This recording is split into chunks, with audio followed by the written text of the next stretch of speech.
Good morning all. ये video मैं BCom second year के लिए बना रहा हूँ।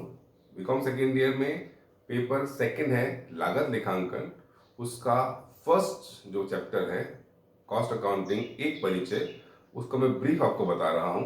आइए स्टार्ट करते हैं। हम लोग लेखांकन की एक शाखा के बारे में जानते हैं, वित्तीय लेखांकन। लेखांकन की एक शाखा है वित्तीय लेखांकन। उसकी कुछ कमियों को मैं यहां पर जिक्र कर रहा हूं। पहली है, जो जानकारी वह हमें देती है वित्तीय लेखांकन, वह ये ऐतिहासिक प्रकृति की सूचना प्रदान करती है। जो वित्तीय लेखांकन है जिस तरह की सूचना प्रदान करती है वह ऐतिहासिक प्रकृति की सूचना प्रदान करती है। उससे क्या होता है कि जो संचालक मंडल होता है वह निर्णय लेने में सहायक नहीं होती। ऐसी सूचनाएं जो होती हैं वो संचालक मंडल के लिए निर्णय लेने में सहायक नहीं होती। दूसरा जो है कमी उसकी है, दूसरी कमी है, ये मैं लिखता हूं यहां पर, ये पहली कमी है। दूसरी कमी जो है वह है सभी उत्पादों की कुल लागत की वह जानकारी देती है।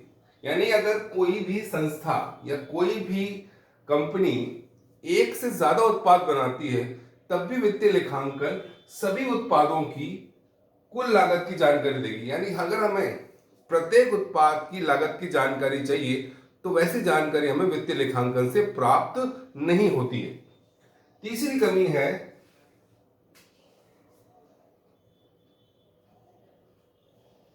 लागत नियंत्रण एवं लागत में कमी के लिए कोई जानकारी नहीं। वित्तीय लेखांकन से जो हमें सूचनाएं प्राप्त होती हैं वह सूचनाएं होती हैं कि वर्ष भर में संस्था या एंटरप्राइज ने कितना लाभ कमाया है और एक निश्चित तिथि को उसकी आर्थिक स्थिति क्या है। ये जानकारी हमें वित्तीय लेखांकन से प्राप्त होती है। पर अगर हमें कोई जानकारी चाहिए कि कैसे हम लागत का नियंत्रण करें, कैसे लागत को कम करें, तो ऐसी जानकारी वित्तीय लेखांकन द्वारा प्राप्त नहीं होती। तो ये सब क्या आ जाती है, ये वित्तीय लेखांकन की कमियां आ जाती हैं। इन कमियों को दूर करने के लिए, ये जो कमियां हैं इनको दूर करने के लिए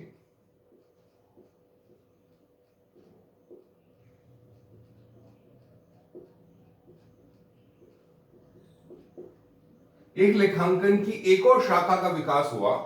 लेखांकन की एक और शाखा का विकास हुआ, उसका नाम है लागत लेखांकन। आइए देखते हैं किस तरह ये सब कमियों को दूर करती है। लागत लेखांकन में हम हर जॉब या सर्विस की लागत का पूर्ण निर्धारण कर सकते हैं। लागत लेखांकन में हम हर जॉब या सर्विस की लागत का पूर्ण निर्धारण कर सकते हैं। यानी कि हम निर्णय ले सकते हैं कि हमें वो जॉब करनी है या सर्विस करनी है या नहीं। हमें पूर्व निर्धारण करेंगे लागत का तो हमें पता लग जाएगा कि हमें ये जॉब करनी है या नहीं करनी। दूसरी बात है कि लागत लेखांकन में प्रत्येक उत्पाद की अलग अलग लागत का निर्धारण किया जाता है। अगर कोई भी संस्था 4, 5 या 2, 3 भी उत्पाद बनाती है तो लागत लेखांकन में ऐसी सूचनाएं प्रदान की जाती हैं कि हमें हर उत्पाद के लिए अलग अलग लागत का निर्धारण कर सके। तीसरा पॉइंट है कि लागत नियंत्रण एवं लागत न्यूनीकरण तकनीकों का प्रयोग। जो लागत लेखांकन है इसके अंदर लागत नियंत्रण के लिए वे लागत न्यूनीकरण की तकनीकों का प्रयोग करके हम लागत को कम करने की कोशिश करते हैं। क्योंकि आज की जो प्रतिस्पर्धा युग है उसमें लागत नियंत्रण व लागत न्यूनीकरण सफलता के लिए बहुत आवश्यक है। अगर हम लागत का ही निर्धारण, हम लागत को ही नियंत्रण नहीं कर सकेंगे, न्यूनीकरण नहीं कर सकेंगे तो बाजार में हमारा टिकना बहुत मुश्किल है। यानी लागत लेखांकन जो है एक तरह से वित्तीय लेखांकन की सभी कमियों को दूर करते हुए हमें ऐसी जानकारी देती है जो कि निर्णय लेने में सहायक होती है। हम जॉब करने से पहले या किसी सर्विस से पहले ही हम लागत का निर्धारण कर लेते हैं और लागत नियंत्रण एवं लागत का न्यूनीकरण भी हम कर सकते हैं।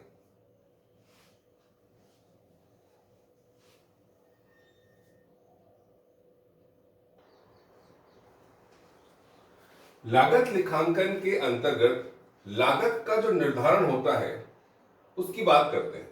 लागत निर्धारण करने के लिए लागत लेखांकन में लागत का निर्धारण करने के लिए हम लागत को 3 तत्वों में विभाजित करते हैं। लागत का निर्धारण करने के लिए लागत लेखांकन में हम लागत के तत्वों को 3 में विभाजित करते हैं। पहला है सामग्री, दूसरा है श्रम और तीसरा है व्यय। पहला है आपका सामग्री, दूसरा है श्रम, तीसरा है व्यय। प्रत्येक तत्व यानी सामग्री, श्रम और व्यय को वापस से दो में विभाजित करते हैं। सामग्री हो गई प्रत्यक्ष अप्रत्यक्ष, श्रम हो गया प्रत्यक्ष अप्रत्यक्ष और व्यय हो गया प्रत्यक्ष अप्रत्यक्ष। अब प्रत्यक्ष सामग्री प्रत्यक्ष श्रम को समझने के लिए मैं एक उदाहरण दे रहा हूं। ये उदाहरण है कुर्सी का। अगर हम एक कुर्सी का निर्माण करते हैं, कुर्सी बनाते हैं, तो कुर्सी में काम आने वाली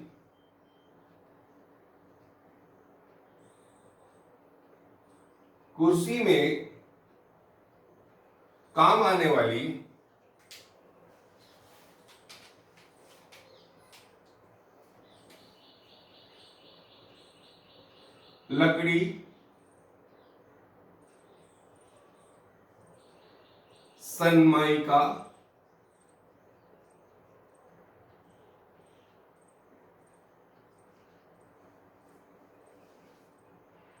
जिसको हम आसानी से प्रति कुर्सी पहचान कर सकते हैं और इसकी लागत का निर्धारण भी कर सकते हैं कि एक कुर्सी बनाने में कितनी लकड़ी लगेगी, कितनी सनमाइका लगेगा।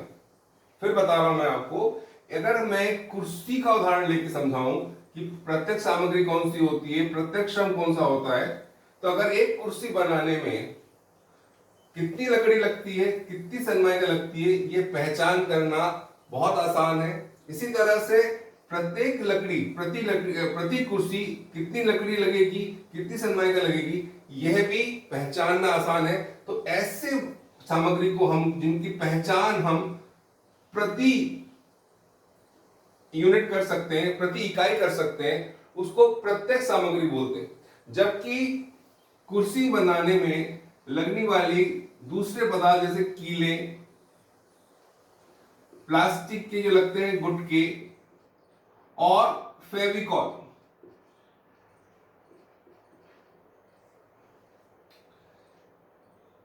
तो एक कुर्सी बनाने में जो लगने वाली कीले, गुटके, फेविकॉल, उसका पहचान करना भी आसान नहीं है और पहचान करने से भी जो है हमारा काम बढ़ जाएगा। तो ऐसी सामग्री को हम क्या बोलते हैं, अप्रत्यक्ष बोलते हैं।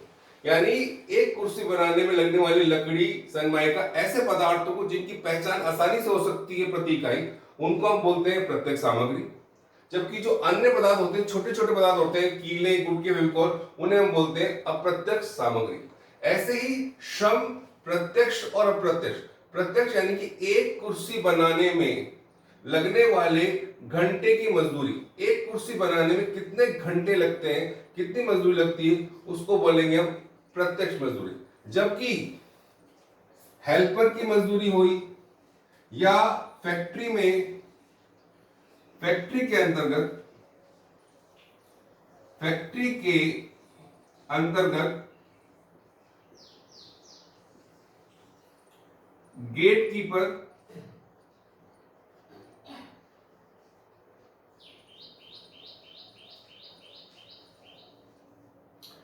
टाइम कीपर,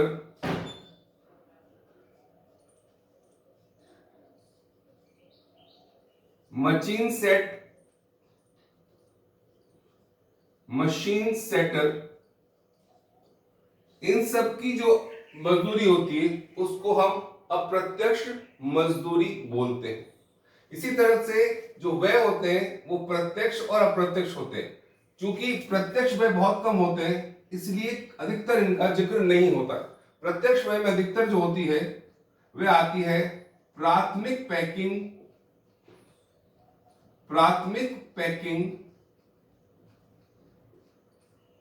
में लगने वाले व्यय।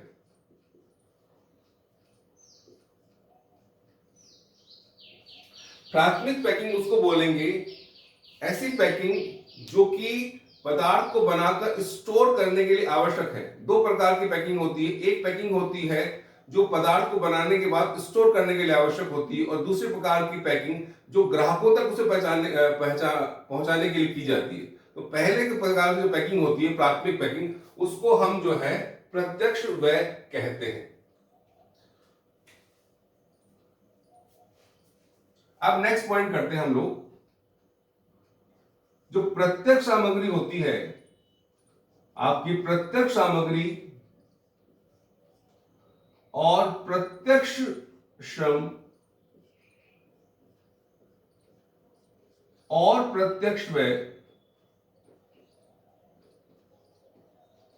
इन तीनों के योग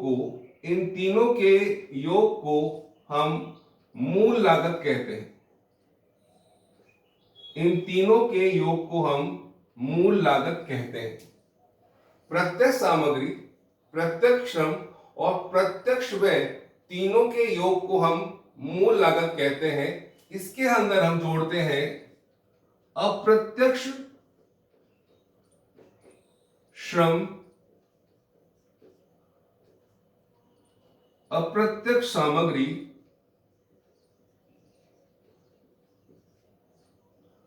अप्रत्यक्ष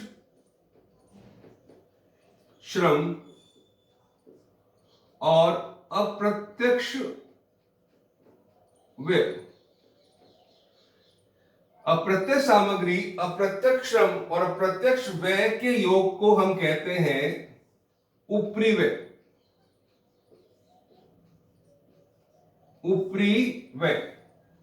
प्रत्यक्ष सामग्री, प्रत्यक्ष श्रम और प्रत्यक्ष व्यय के योग को हम कहेंगे किसी भी पदार्थ की मूल लागत, जबकि अप्रत्यक्ष सामग्री, अप्रत्यक्ष श्रम और अप्रत्यक्ष व्यय के योग को कहेंगे हम मूल लागत। और किसी भी उत्पाद की कुल लागत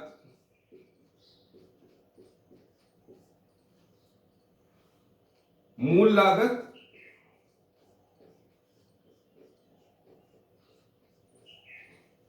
प्लस ऊपरी व्यय का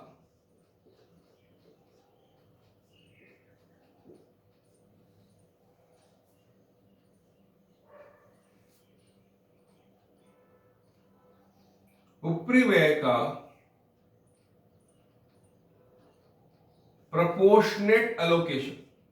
ऊपरी व्यय का प्रोपोर्शनेट एलोकेशन यानी आनुपातिक